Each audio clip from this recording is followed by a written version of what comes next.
Les débats sur Sud Radio. Je remercie Christine Bouillot de m'avoir remplacé très gentiment et très talentueusement pendant ma longue semaine de vacances. On va continuer à débattre et à commenter l'actualité avec aujourd'hui Christian de Villeneuve. Bonjour Christian, bonjour. Journaliste politique. Régis de Castelnau, bonjour, avocat. Bonjour Valérie. Vous avez publié Une justice politique aux éditions L'Artilleur et vous êtes également membre de la rédaction de Front Populaire. Yves Damécourt, bonjour, porte-parole du mouvement de la ruralité. Et nous attendons Judith Weintraub, qui est grand reporter au Figaro Magazine, qui ne devrait pas tarder à arriver. Alors, on a Gilles Gansman, comme tous les jours, avec nous pour faire le zapping de la présidentielle. Sud Radio, le zapping de la présidentielle. Alors. Eh bien, c'est un acte politique dans cette présidentielle, l'évocation de l'autonomie pour le président Emmanuel. L'autonomie de la Corse est relayée ce matin par Gérald Darmanin, qui va être sur place d'ailleurs. Christophe, le maire de Porto Vecchio et surtout le président du groupe Avanzenu à l'Assemblée nationale, eh ben cela va dans le bon sens. Ça fait des années que l'on demande une évolution statutaire et surtout un dialogue politique qui permette une accession à une forme donc d'évolution marquée. L'autonomie est au cœur du débat public en Corse depuis des années et même des décennies. Elle est souhaitée par l'immense majorité de nos compatriotes. Un récent sondage a également montré qu'elle était voulue par la majorité des gens sur le continent. Elle ne fait peur à personne et donc je crois qu'il est temps, effectivement, il était temps que l'on en parle sérieusement et sereinement. On va évidemment en reparler dans un instant dans tous nos débats. Hier, la porte-parole de Yannick Jadot, Mélanie Vogel, a poussé un coup de gueule sur les ventes d'armes à la Russie par la France, malgré l'embargo. Pour elle, le juridique ne doit pas tout excuser. Quand on décide au niveau européen en 2014 de faire un embargo sur les armes, c'est une décision politique qui est de dire il faut arrêter de livrer des armes à la Russie. On ne peut pas penser que c'est rationnel, en prenant cette décision, de continuer pendant 6 ans. Quand bien même le contrat est signé. Oui, mais politiquement, le but d'un embargo, c'est pas de se mêler des contrats qui ont été signés avant, c'est de dire politiquement, il faut arrêter de livrer des armes. Donc on peut pas dire, peut-être que juridiquement, on peut trouver un moyen de le justifier, mais politiquement, c'est injustifiable. Oui, allez-y Gilles. Ah non, je croyais que nos débatteurs réagiraient sur la vente d'armes de la France. Oui, bah je sais pas, quelqu'un veut réagir. Oui, puisqu'on parle de juridique, bon, je veux pas polémiquer sur effectivement la situation actuelle, mais cette façon de considérer que le droit finalement on s'en débarrasse quand on a envie, c'est quand même très problématique. Je fais pas de morale là, je dis qu'on est en train de gripper un système international de façon, je veux dire, un peu irresponsable. Les Russes nous avaient commandé 2 porte-hélicoptères, je crois, et Hollande, de sa propre autorité, en violation du droit, en violation des engagements, a décidé de pas les livrer. Ça nous a coûté une fortune, ça nous a coûté une fortune. Ça relevait quasiment du caprice. Bon, oui, si on fait de la morale, le problème derrière, c'est que tout le monde s'y met maintenant. Je veux dire, tout le monde, s'il n'y a plus de règles dans les relations internationales, je pense qu'on en subira nous aussi les conséquences. Il faudrait être un petit peu réaliste et un petit peu prudent par rapport à cet ordre qui s'est construit, globalisé, et sur le fait que c'est une mécanique de précision et on est en train de la gripper. Je pense que c'est assez dangereux. Oui. Pour finir, Valérie, non, rien. Bon.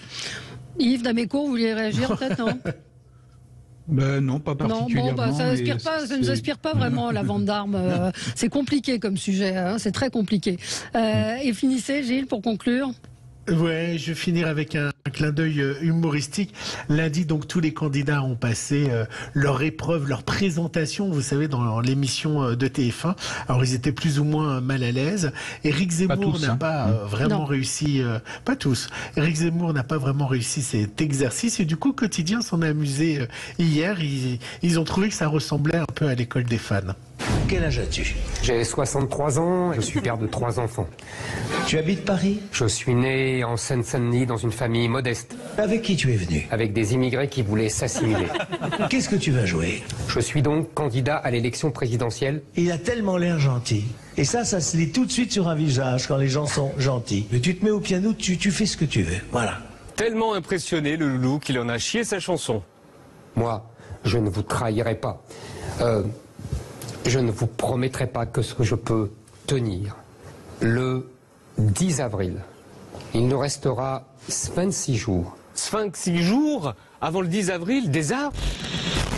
C'est pas gentil. C'est pas très gentil, hein. Voilà. Christian, ça vous a fait sourire. Oui, j'ai vu le quotidien hier soir et j'ai vu l'émission également lundi soir. J'ai trouvé Éric Zemmour effectivement assez fatigué. Ouais. Sa conclusion était très hésitante. Ouais, bah oui, c'est le cas.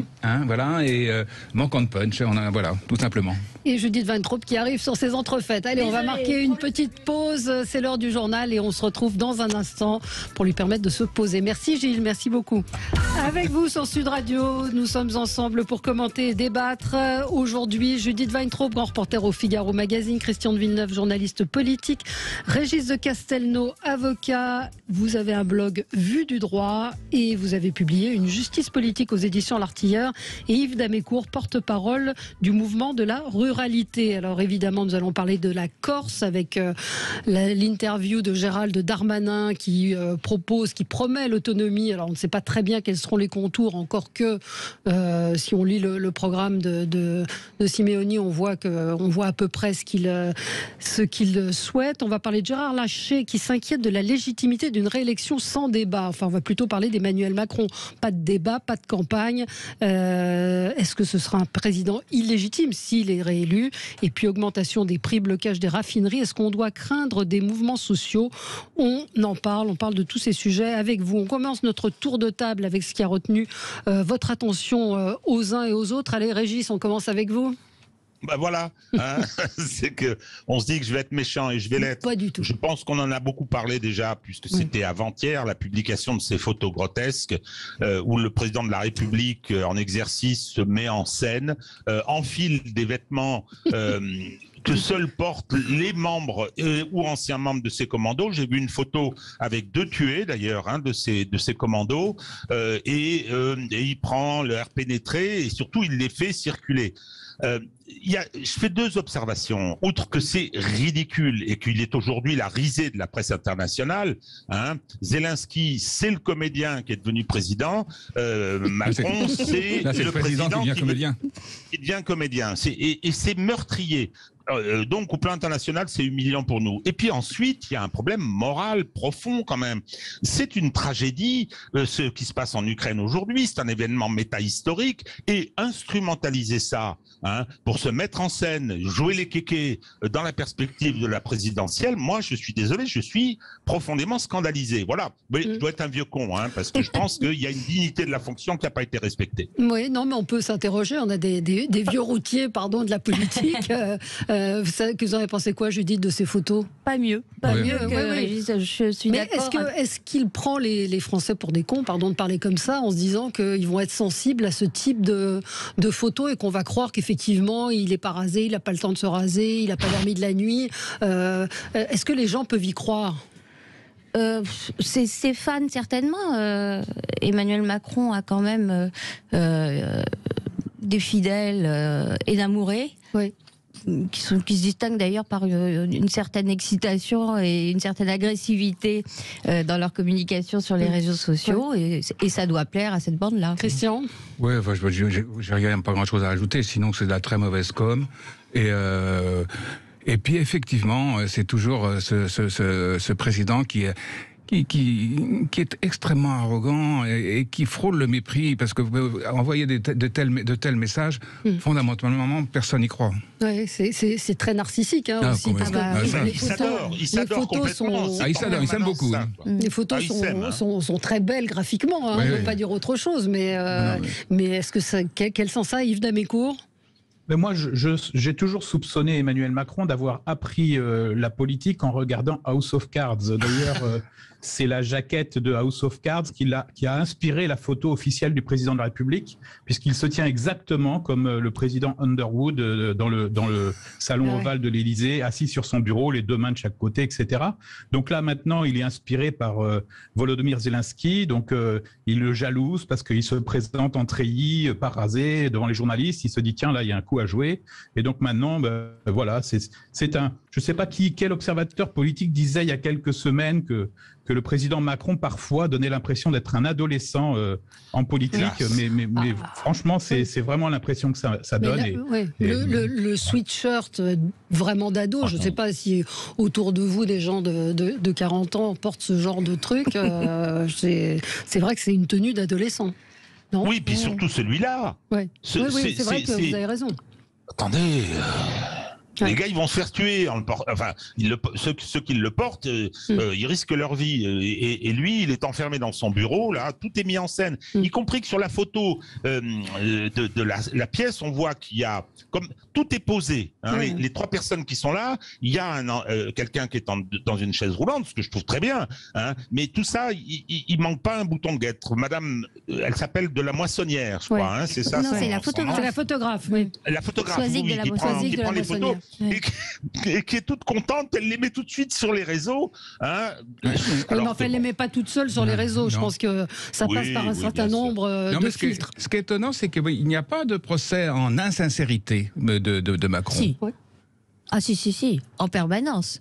Il y a en permanence. Beaucoup moins pour Pécresse ou pour d'autres candidats. Ça c'est sûr, mais bon. Alors on va continuer. Yves Damécourt, vous, c'est un coup de cœur. Un peu, oui, parce que un peu mesquin. En fait, si vous voulez, le 10 mars 2022, le Conseil d'État a pris un arrêt en tant que cour d'appel d'une décision qui avait été prise par le tribunal administratif de Marseille, qui lui-même avait rejeté une décision de la cour d'appel du tribunal administratif de Montpellier. En fait, il s'agit d'un arrêt qui conteste le fait que l'implantation d'éoliennes soit une raison impérative d'intérêt public majeur qui permet, à l'occasion de l'installation, de détruire la biodiversité. Vous savez que quand on implante des éoliennes dans le golfe de Saint-Brieuc, Ségolène Royal, ministre de l'Environnement, avait autorisé qu'on détruise une centaine d'espèces, dont les dauphins, leur habitat, etc., parce qu'il y avait une raison impérative majeure qui était de produire de l'électricité avec ces éoliennes. Eh bien, le Conseil d'État, là, vient de casser cette décision pour un cas particulier à Montpellier d'installation des éoliennes dans les avant-monts, et il a débouté Barbara Pompili. Et donc je pense que le vent est en train de tourner et que je ne donne pas cher de la place de Barbara Pompili dans le prochain gouvernement si d'aventure Emmanuel Macron était réélu. Mais il y aura Jadot. Alors donc, sa candidature est prévue pour ça, oui. En tout cas, on ne pourra plus dire que on peut tout faire au motif qu'on installe des éoliennes, des panneaux photovoltaïques, etc. On ne peut pas tout faire, on ne peut pas détruire la biodiversité et la nature pour produire une électricité inutile et très chère. Très bonne nouvelle. Passons au coup de cœur ou au coup de gueule de allez-y avec vous, Judith. Oui, c'est un coup de gueule. C'est un coup de gueule contre Marine Le Pen qui a fait savoir, dépêche de l'AFP à l'appui le 14 mars, qu'elle ne souhaitait pas débattre ni avec Valérie Pécresse, ni avec Jean-Luc Mélenchon, ni avec Éric Zemmour. Accrochez-vous bien. Compte tenu de son niveau électoral. Ouais. Alors, je pense qu'il y a une forme de mépris évidente, j'ai pas besoin d'argumenter, et puis surtout un double discours. On ne peut pas dénoncer, comme elle le fait, à juste titre, l'absence de campagne et le refus d'Emmanuel Macron de débattre, et pratiquer soi-même ce mépris, cet ostracisme. Et il y a un mois, elle réclamait un débat avec Valérie Pécresse. Elle pense qu'elle veut pas perdre de points. Oui, elle pense qu'elle n'a rien à perdre. Vous pensez pas que ce soit ça ? Elle n'a rien à gagner, pardon. Non, je pense que tactiquement, elle joue ce qu'on appelle en sport le challenge round. Hein, c'est-à-dire que si vous voulez, quand vous gagnez une coupe, l'année d'après, vos adversaires se battent pour désigner celui qui sera le challenger. Or, aujourd'hui, vu l'écart, vu le match retour qui se profile quand même, hein, si on regarde les sondages, elle dit, moi, il faut que je m'installe comme le challenger dès maintenant. Donc, je ne vais pas aller me disputer avec des gens qui sont à 7-8 points derrière, etc.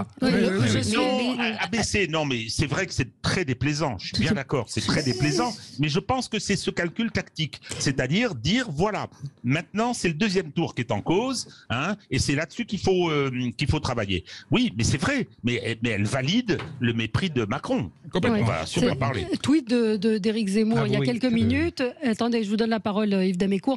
Il dit, alors que certains candidats à l'élection présidentielle sont injustement écartés des émissions et débats présidentiels, d'autres comme Emmanuel Macron ou Marine Le Pen refusent tout débat. L'avenir de notre pays mérite un vrai choix démocratique. Moi, j'aimerais bien qu'on débatte effectivement de ce sujet parce qu'on voit que Jean Lassalle menace de se retirer parce qu'il n'a pas accès aux médias. Maintenant, est-ce que les débats sont indispensables? Alors, Yves Damécourt. Oui, écoutez, j'allais dire à peu près la même chose. Entre les candidats qui ne veulent pas débattre et les candidats qui veulent débattre mais qu'on n'invite pas, on donne quand même une bien piètre image de notre démocratie. J'avoue que c'est quand même très compliqué pour un candidat. C'est la première étape qui est d'aller recueillir 500 parrainages d'élus locaux. Normalement, c'est un blanc-seing pour derrière participer à l'élection. Et le fait que la dernière émission, qui n'était pas un débat, qui était une succession de monologues, donc je vois pas ce que ça aurait changé d'ajouter 4 candidats à la liste des 8 présents.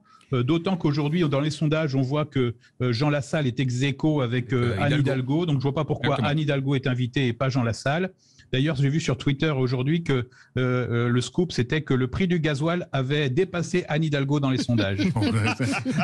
C'est méchant. Oui. Judith, et puis après Christian. J'ajoute juste un mot à propos de cette émission. Moi, je ne reproche pas du tout à TF1 d'avoir tenté de faire ce qu'elle pouvait pour donner corps au débat.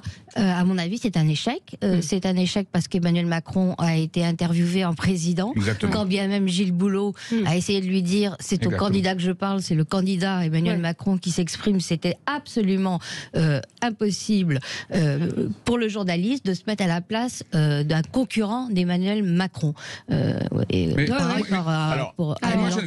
Christian Villeneuve. Pardon, je dis juste, les autres candidats auraient dû refuser ce format. Moi, je ne comprends pas pourquoi une chaîne ne propose pas d'organiser un débat pour tout le monde et viennent ceux qui veulent venir. Et ça, les autres se marginaliseraient. Donc voilà. Et un candidat... Ce qu'ils veulent, c'est le président. Enfin, ce qu'ils veulent, c'est débattre avec le président. Mais refuser un débat où il y aurait les 11 candidats, sauf le président, ça marginaliserait le président, je trouve. Je sais pas. Alors, je voudrais une petite anecdote. Je sais pas si elle est vraie, hein, mais j'ai lu que hier, Madame Zakharova, qui est la porte-parole du ministère des Affaires russe, je crois, a dit l'élection présidentielle en France, c'est n'importe quoi. C'est encore plus truqué que l'élection américaine, et nous, on ne reconnaîtra pas la personne qui sera élue. Donc, peut-être je sais pas si c'est vrai, hein, je sais pas si c'est un fake ou quoi, mais je dois reconnaître que ça m'a bien fait rigoler. C'est la même qui disait il y a 5 jours que de toute façon, Vladimir Poutine n'avait aucune intention d'envahir l'Ukraine ni de renverser le gouvernement de Zelensky. Et elle demandait aux Américains de lui dire quand c'était pour qu'elle fixe ses dates de vacances. Voilà. Oui, non mais c'est vrai. Allez, ça c'est pas un fake, ça c'est vrai, elle l'a dit. On marque une pause et puis Christian, vous allez faire un coup de cœur dans un instant. On va reparler de l'Ukraine. Avec vous sur Sud Radio, le débat continue même pendant la pub avec Judith Van Traub, Christian de Villeneuve, Régis de Castelnau et Yves Damécourt. Alors Christian, un coup de cœur? Oui, moi je voudrais adresser saluer et donner un coup de chapeau à la résistance russe. Russe, oui. D'accord. C'est d'abord cette journaliste Marina Osvianikova, voilà, je tenais à dire son nom, qui a bousculé le journal télévisé hier ou avant-hier en brandissant une pancarte réclamant la fin de la guerre.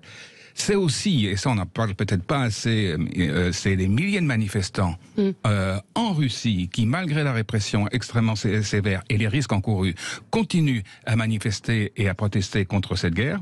Puis c'est aussi encore, je voyais, c'était hier dans Le Monde, une tribune d'un collectif d'intellectuels russes qui courageusement et ouvertement ont signé une pétition demandant la destitution de Poutine. Bon, tout ce qu'on peut espérer, c'est que ces appels respectifs trouvent un certain écho. d'abord auprès de la société civile russe. Mais et pourquoi pas? On peut rêver, mais pourquoi pas quand même? Parce que tous les dictateurs finissent par tomber auprès des proches de Poutine. Ouais, je sais pas. Oui, moi je vous trouve très optimiste. Vous avez vu comment Poutine s'est comporté lorsqu'il a réuni son conseil de défense avec le seul membre qui a essayé d'émettre un avis un tout petit peu divergent. Ça fait bien longtemps que la Russie est une dictature. Il ne faut pas hésiter à prononcer le nom. Et moi qui ne suis pas en charge des négociations, heureusement, avec Poutine, je peux prononcer le mot. Un pays où les opposants politiques sont empoisonnés, embastillés, empêchés en tout cas de s'exprimer, où la presse est complètement muselée et où le pouvoir économique est détenu par des proches du pouvoir politique, ça ne s'appelle pas une démocratie. Donc, ils sont pas informés, les Russes. C'est ça le problème. Oui, mais sauf que alors je pense que malgré la censure, je pense que la communication, le bouche à oreille finit toujours par payer. De ce que j'en sais pas tellement. Alors apparemment, ce que je disais ce matin, il y a des VPN, c'est-à-dire ça permet de se brancher sur des télévisions étrangères également. Donc s'ils veulent, ils peuvent. Et je crois aussi que la détérioration économique de la situation intérieure en Russie va faciliter la prise de conscience. Quand vous ne pouvez plus payer avec votre carte de crédit, qu'est-ce qui se passe? Pourquoi c'est la guerre. Bon, donc voilà. Et donc je crois qu'il ne faut pas désespérer. Mais d'ailleurs, on ne souligne pas assez les causes économiques du déclenchement de la guerre par Poutine, parce que c'est le réflexe très classique d'un dictateur pour cacher ses échecs. La Russie a le 70e niveau de vie mondial. Vous vous rendez compte, pour un pays de cette taille, de cette culture, de ses ressources, de cette richesse, elle est complètement tombée. L'échec économique de Poutine est patent, et faire la guerre est une façon de détourner l'attention de sa population. Oui, vous voulez réagir, Régis de Castelnau? Deux observations. La première, sur cette journaliste, je signale qu'elle a fait 14 heures de garde à vue, c'est-à-dire la moitié moins du gilet jaune de base, et qu'elle a eu 230 € d'amende. Oui, au civil. Non. Au civil. Elle risque 15 ans de prison. Si vous voulez, oui, elle risque 5 ans de prison. Alors, 15, oui. Donc, mais pour l'instant, alors je pense que c'est tactique, je pense que c'est de la communication. Bon, mais il n'empêche quand même qu'il faudrait qu'on soit un peu, aussi parfois un peu modeste, parce que là, je vais encore pointer mon cher ami Emmanuel Macron, qui a dit, je ne sais pas quoi, des marches asilaires, etc. pour la personne qui a été... la protection consulaire.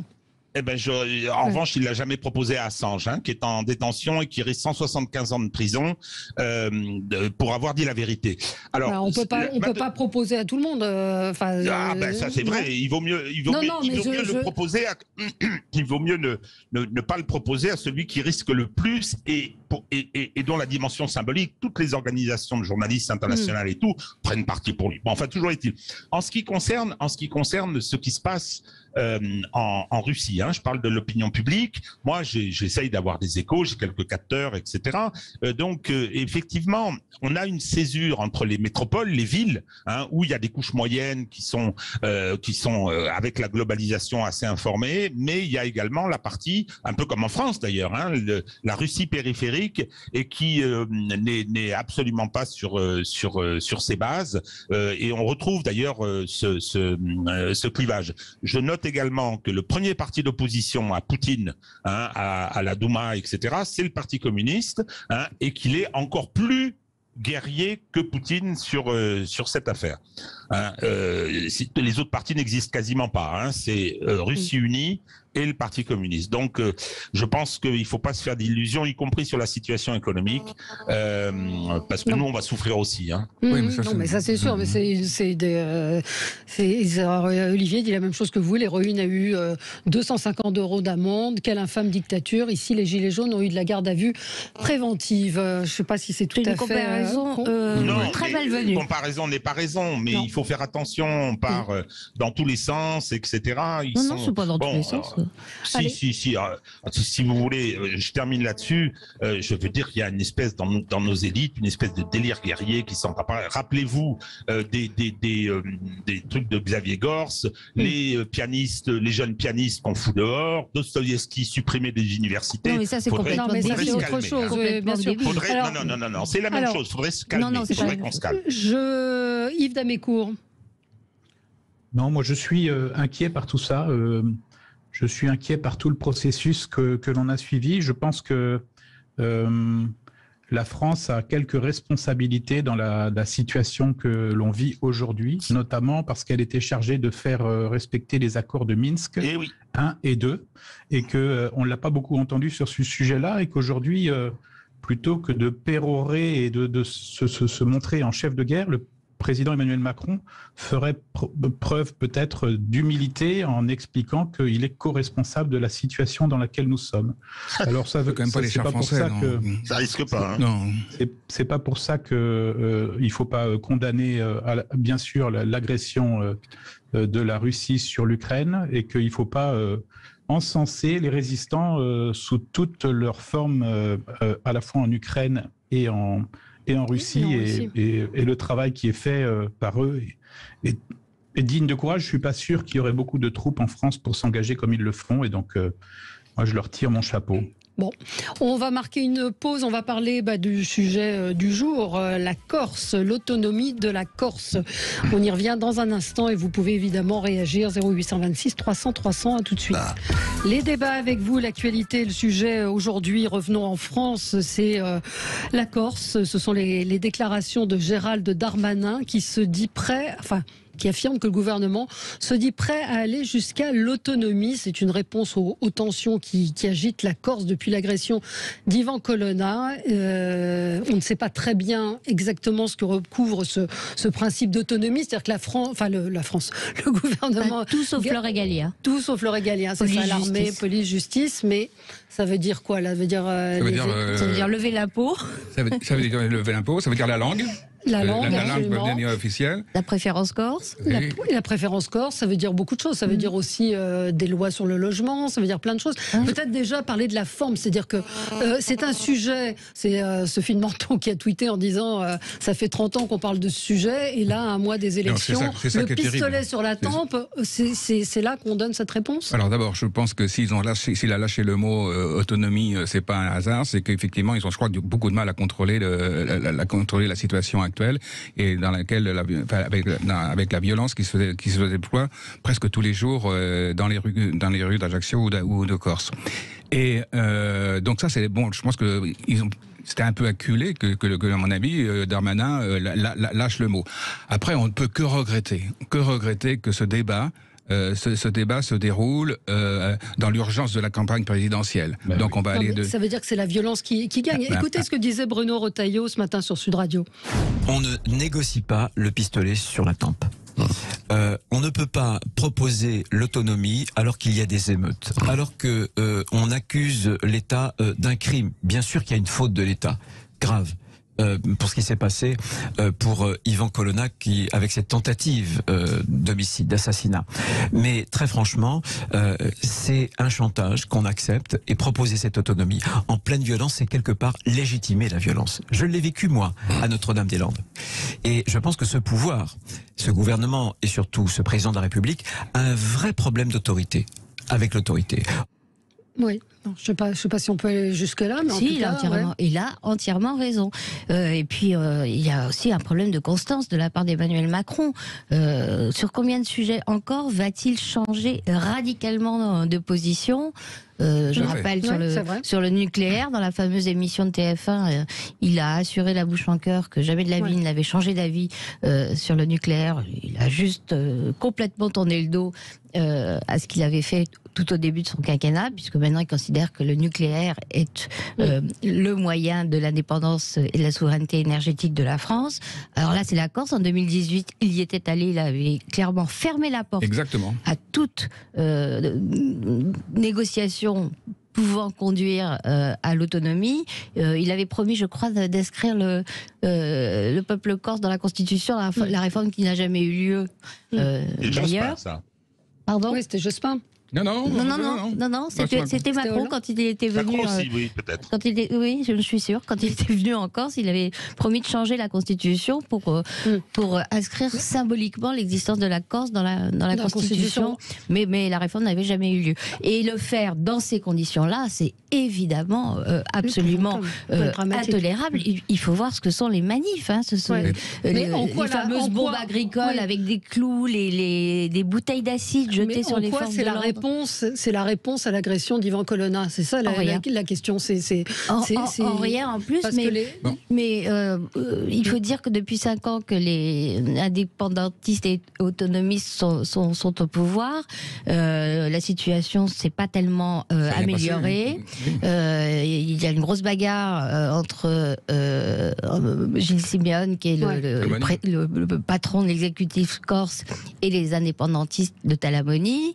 Ce sont ces comptes-là qui sont en train d'être réglés dans la rue corse également, et c'est les représentants des forces de l'ordre qui trinquent. Donc on encourage tout ça, on donne la prime à des indépendantistes qui n'ont pas gagné les régionales, qui les ont même perdues.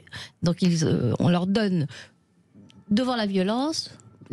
Grâce à la violence, ils gagnent ce qu'ils ont perdu dans les urnes. Un auditeur m'envoie, Stéphane, je vous remercie, je l'avais lu effectivement, selon le Canard enchaîné, Emmanuel Macron était en train de négocier l'autonomie de la Corse et le retour d'Ivan Colonna sur l'île contre le soutien des nationalistes à la présidentielle. Donc c'était quelque chose qui était déjà enclenché. Enfin, de Simeoni, pas de Talamoni. Non, absolument. Alors, Yves Damécourt. Oui, moi je voudrais dire que tout ça est un immense gâchis, puisqu'en fait en 2017, les Corses avaient voté pour l'Assemblée territoriale unique, et que ce statut d'Assemblée territoriale unique, justement, était fait pour permettre l'autonomie en prenant les sujets les uns après les autres. Et donc, d'ailleurs, tous les articles de presse de 2017 disaient l'objectif, c'est l'autonomie en 2020. Et donc, qu'a fait le gouvernement depuis 2017 pour permettre cette autonomie? La Constitution le permet justement dans le cadre de ces assemblées territoriales uniques. Et donc, il faut avancer sur ce sujet-là. Il y a quelques mois, on débattait ici même du sujet de la Guadeloupe, de la Martinique et aussi d'une autonomie relative. On a eu le référendum en Nouvelle-Calédonie. Je vous rappelle que depuis quelques années, la Nouvelle-Calédonie a une autonomie relative sur un certain nombre de sujets et que tout ça est possible. Et donc, en fait, aujourd'hui, la difficulté, c'est que ces gens-là ne parlent de ces sujets-là que pendant les campagnes électorales, mais une fois qu'ils sont élus, ils ne font plus le boulot, à la fois pour le gouvernement et pour l'Assemblée territoriale corse. Parce qu'en fait, aujourd'hui, le dialogue n'existe pas. Et en fait, on voit que ce sont des arguments électoraux en campagne préélectorale, mais que derrière, il n'y a pas de travail de fond, il n'y a pas de volonté. Or, quand il y a une volonté, il y a un chemin, disait Churchill. Ah non, Churchill. Alors, oui, Régis Castelnau. Je voudrais d'abord, d'où tu parles, comme disait mon ami Krivine, je suis un vieux jacobin patriote. Bon, mais, deux observations. La première, c'est la méthode. Qu'est-ce que c'est que ces façons? Le gouvernement est prêt. S'il y a des choses à faire, c'est peut-être la meilleure des choses, c'est d'attendre qu'il y ait un autre gouvernement, un nouveau gouvernement, d'attendre des élections principales qui sont là dans un mois. Deuxièmement, il est possible qu'il faille des réformes constitutionnelles.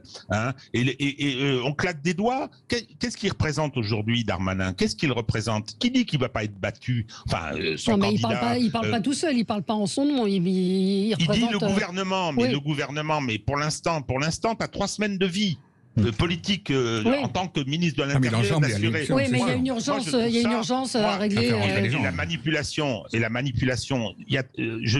évidemment, ils essayent d'éteindre l'incendie, et que je suppose qu'il y a certains qui l'allument bien comme il faut en Corse pour faire pression. Et puis on apprend par la bande que Macron, dans la plus totale opacité, est en train de négocier. Ces comportements et ces manœuvres politiques sont scandaleuses.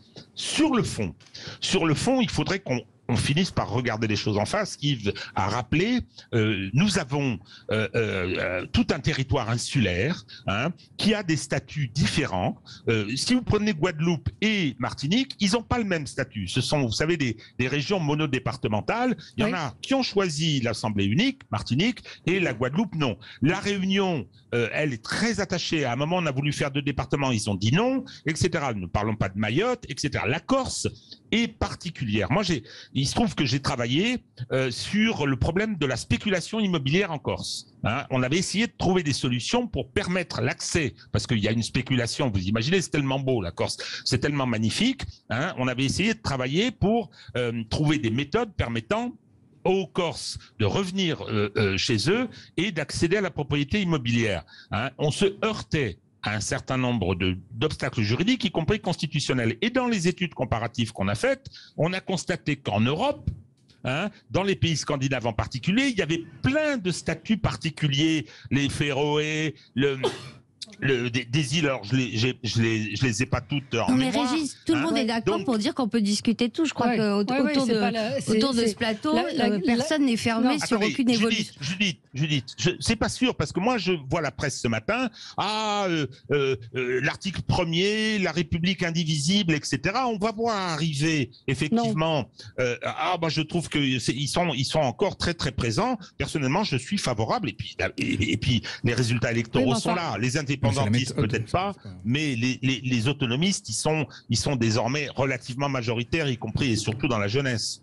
Oui, dans la jeunesse, justement, ce sont les indépendantistes. Les autonomistes sont majoritaires chez les plus violents. Chez les actifs plus âgés. Oui. Donc, mais on ne sait toujours pas exactement ce que sera ce contour de l'autonomie. Vous l'avez dit, tout sauf le régalien qui restera. Non, puis de toute façon, ce sera un très très long processus. Mais effectivement, on peut discuter tout ce qu'on veut, mais pas dans ces conditions-là. C'est surtout ça la question ce matin après l'autonomie. Ça viendra. Mais c'est la méthode, c'est cette réponse. C'est la méthode, et en plus.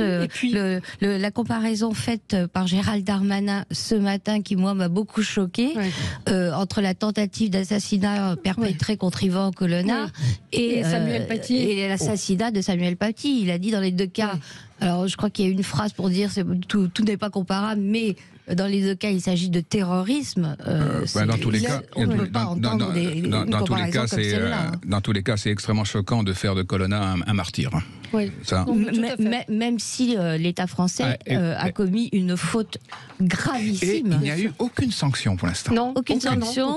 Il y a des enquêtes qui ont été ouvertes, on va voir leurs résultats. Mais effectivement, le préfet, le directeur de la pénitentiaire, le directeur de la prison, les surveillants qui n'ont pas servi, aucune sanction, rien. Parce qu'il y avait une caméra, j'entendais qu'il y avait une caméra dans cette salle de sport, et donc ça veut dire qu'il y avait personne qui regardait les images. Et ça durait 8 minutes. Donc, oui, mais vous avez raison, on a un peu tendance à sanctifier, enfin peut-être sanctifier le mot est fort, mais non, à faire de Colonna un martyr, il faut quand même. Absolument.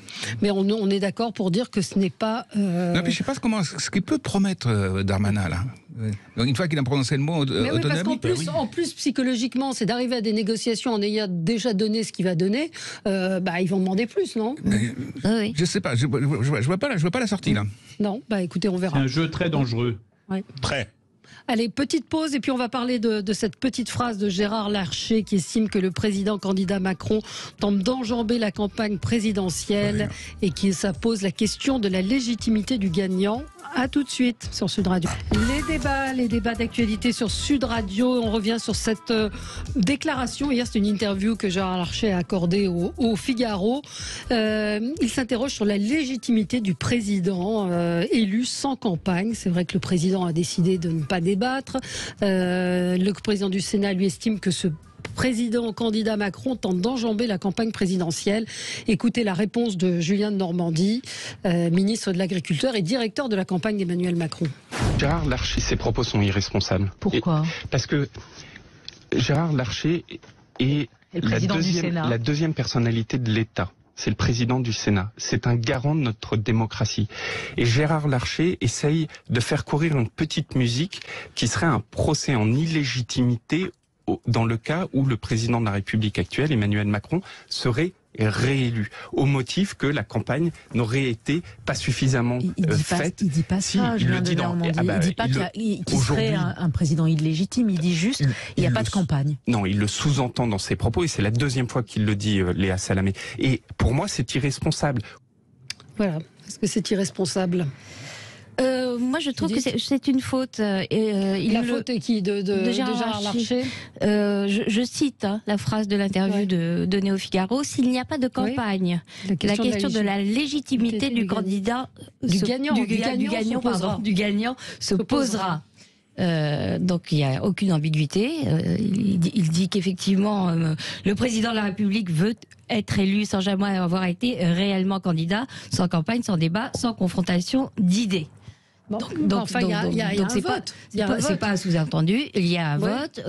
Emmanuel Macron, contrairement à ce que dit Gérard Larcher, ne muselle pas le débat. Il n'y participe pas. C'est tout. C'est déjà assez grave comme ça. En fait, ce que dit Gérard Larcher me rappelle les plus anciens s'en souviendront, ce que disait, vous savez, le socialiste André Léniel à l'Assemblée nationale à ses opposants. Vous avez juridiquement tort car vous êtes politiquement minoritaire. Ben non. La règle, la loi, la Constitution, ça existe. Si Emmanuel Macron est élu, son élection sera légitime. Est-ce qu'elle lui donnera le pouvoir de réformer? Ça, c'est une question politique tout à fait différente. Et peut-être que c'est ça que Gérard Larcher a voulu dire, maladroitement à mon avis. Oui, je dirais que le processus électoral, il sera légitimé par le processus. En revanche, effectivement, si les mesures sont mal expliquées, si le programme est mal compris, la légitimité de ces mesures peuvent être mises en cause. La légitimité des mesures. Après, s'il n'y a aucune adhésion, non, je pense qu'aujourd'hui il y a besoin d'explications et que cette non-campagne là, on a une espèce de campagne tronquée. Oui, mais enfin, il fait des propositions, la retraite à 65 ans, il n'y a pas de réaction. Le RSA soumis à des conditions désormais, il n'y a pas de réaction, il n'y a pas de débat en face non plus. Il n'y a personne en face qui revient sur ces propositions. Parce que pour l'instant, Macron pique beaucoup dans les programmes des autres aussi. Hein. Bah oui. Non, mais voilà. Alors, qui veut? Régis? Est-ce que je peux dire de nouveau embêter tout le monde en revenant à un certain nombre de données fondamentales. La légitimité dont parle Larcher ne doit pas être confondue avec la légalité. Avec la légalité, il y a donc une légalité formelle concernant cette élection, mais ensuite la légitimité politique. La légitimité politique qui doit exister en continu pendant l'exercice du mandat.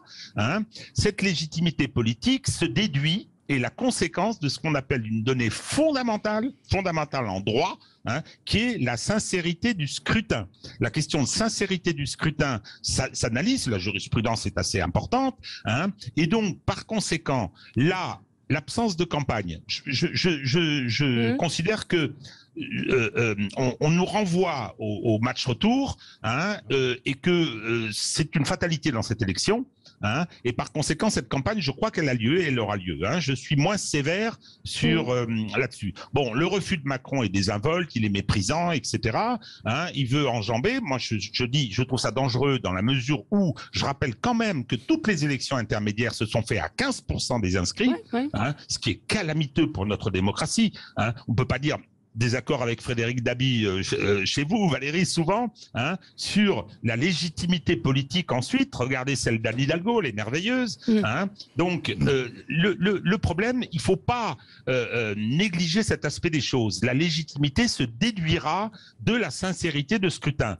Oui, mais pardon, Régis, je trouve que vu l'état de nervosité, la sensibilité exacerbée du pays, choisir ce mot-là, précisément, qui induit cette confusion entre légalité et légitimité, c'est une maladresse, à minima une maladresse. Je l'utilise depuis 2017, je considère qu'il a été élu grâce à un coup d'état judiciaire.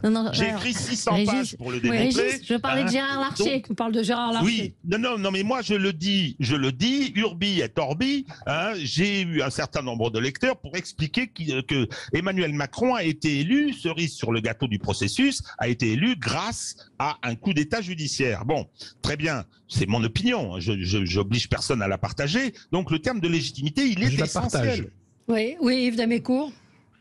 Oui, moi je voudrais dire que je suis à peu près sur la même longueur d'onde que Régis de Castelnau sur le coup d'état judiciaire de 2017 et sur la légitimité du scrutin en 2022, on le jugera le soir du premier tour et du deuxième tour. Si on a 20% des gens qui vont voter et qu'il y en a 80% qui vont pas voter, ça posera question, par exemple. Vous voyez, c'est des choses comme ça.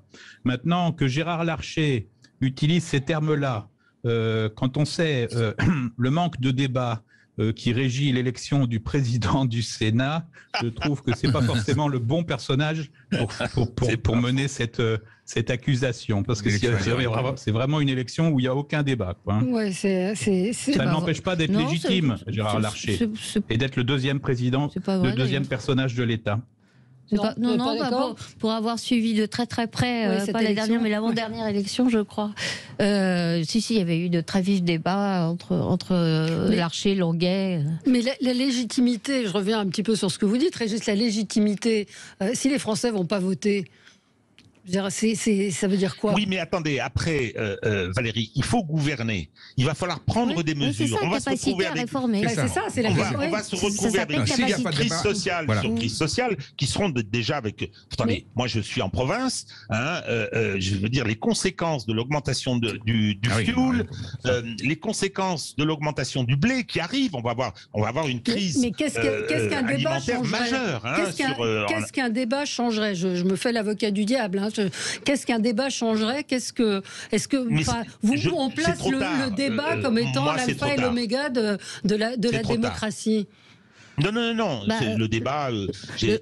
Là, actuellement, on a, et c'est pour ça que je prends l'exemple des élections locales, on a aujourd'hui un grippage de la machine démocratique. Oui. Voilà, la confrontation des idées est à la base de toute démocratie. Absolument. 90% des gens allaient participer à l'élection majeure, je m'en rappelle. Là, on est descendu à 30% au premier tour, en 2017. Si on descend, on est descendu à 70%, pardon. Si on descend à 50%, c'est un peu dramatique. Le grand patron élu, je veux dire, avec un déficit, il sera pas majoritaire chez les inscrits. Ça pose un sacré problème quand même.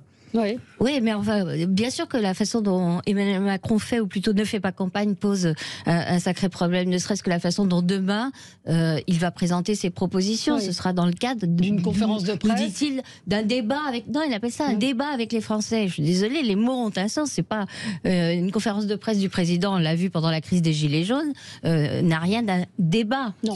Non, et il a même imaginé, ce qu'on lit dans le Parisien ce matin, supprimer cette conférence et d'envoyer des projets, enfin ces propositions imprimées dans les boîtes aux lettres.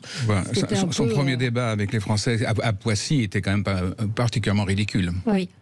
Non, j'essaie de retrouver le chiffre du vote sur notre rolling sur les intentions sur l'abstention, mais je ne trouve pas. Donc, je ne trouve pas. En tout cas, dans notre oui, je crois que c'est. On était à 67 sûrs d'aller voter, je crois. C'était 67. Moi, je le regarde tous les jours, celui-là, parce que c'est le meilleur pour moi. On était à 67, je crois. 69,5% des électeurs prévoient d'aller voter au premier tour de la présidentielle. C'était dans le rolling d'hier. Donc, et on rappelle effectivement, au premier tour 2017, c'était 77,8%, 22%. Donc, c'est un chiffre effectivement assez intéressant. Est-ce qu'il va finir par s'y plier ou pas, Emmanuel Macron, à un débat? Je pense qu'il est parti pour profiter du confort, entre guillemets, que lui confère la guerre en Ukraine. Mais Christian, vous me disiez, il y a un mois encore. Avant il y a un mois encore, et puis il y a encore beaucoup d'événements qui peuvent se passer, et je pense des événements liés à l'augmentation des prix de l'énergie.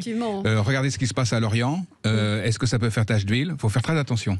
Une élection n'est jamais gagnée à l'avance. Oui, à Lorient et à Brest, les dépôts pétroliers ont été bloqués par des pêcheurs, des agriculteurs et des transporteurs du secteur ou des professionnels du secteur des travaux publics qui protestent contre la flambée des prix. Exactement. Donc pour l'instant, c'est pas... Les agriculteurs pourraient ne pas être très loin non plus. Non, j'ai envie de dire, rien n'est joué. Oui, Yves Damécourt, sur justement toutes ces catégories, dont les agriculteurs. Tout ça, c'est une poudrière. Moi, j'ai écrit une tribune il y a quelques jours. C'était avant l'augmentation et avant la guerre en Ukraine pour expliquer que l'augmentation du prix du carburant qu'on a déjà vécu en 2021 avait un impact énorme sur le pouvoir d'achat dans les zones rurales, puisqu'en fait, 80% des habitants des zones rurales utilisent une, voire deux voitures, alors que c'est 30% dans les zones urbaines et notamment en Île-de-France.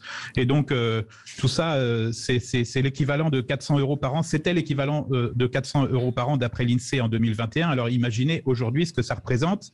On va frôler le 1 mois de SMIC.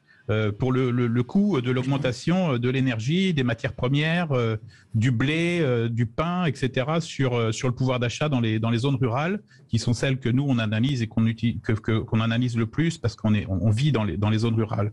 Et donc aujourd'hui c'est terrible. Hein. J'étais à Boulogne-sur-Mer la semaine dernière avec le président du mouvement de la ruralité. Un pêcheur, il a un réservoir de 12 000 litres. Hein. Donc, quand il met du carburant dans son réservoir, le carburant, il l'achète pas le prix que les particuliers achètent leur carburant, mais enfin, il l'achète autour de un peu plus d'1 euro. Donc, c'est 12 000 euros dans le bateau. Hein. Donc, c'est énorme. Hein. Quand vous partez en mer, 12 000 euros, c'est voilà. Un agriculteur, il a un réservoir de 200 litres, 250 litres. Donc, vous imaginez les sommes dont on parle. Mmh. Tout ça est juste, on arrive à des aberrations. Déjà que beaucoup d'agriculteurs aujourd'hui vivent en dessous du seuil de pauvreté, alors qu'ils ont des investissements très lourds sur le dos.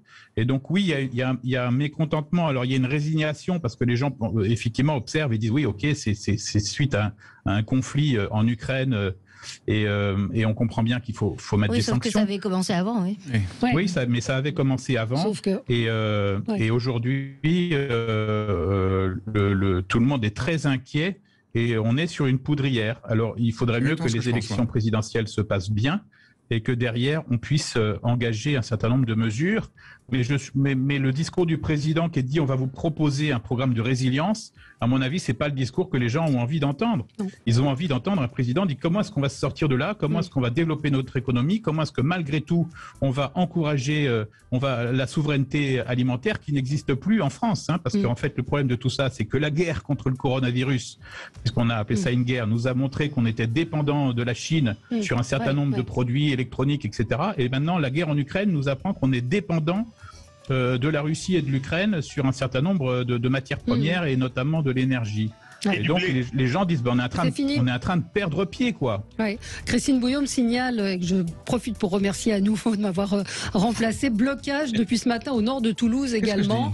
Emmanuel Macron impôt vendredi pour un autre débat avec les Français. Donc oui, c'est dont je parlais. Voilà. Oui. Mais blocage à Toulouse. Ça ne s'appelle pas débat. Non, ça s'appelle pas un débat. Mais blocage à Toulouse. Donc ce que dit Christian de Villeneuve, ce que vous évoquez, c'est une forme de contagion, n'est pas totalement exclu. Et ce que dit également Yves Damécourt, avec on sent qu'il y a des aspirations qui peuvent devenir un petit peu violentes. Merci à tous les quatre. Dans un instant, vous retrouverez André Berkoff qui est à Marseille sur le Vieux-Port, attablé dans un bistrot avec ses invités. Et comme toutes les semaines, il donne la parole à des Français. Merci à vous et à demain. Très bonne journée sur Sud Radio.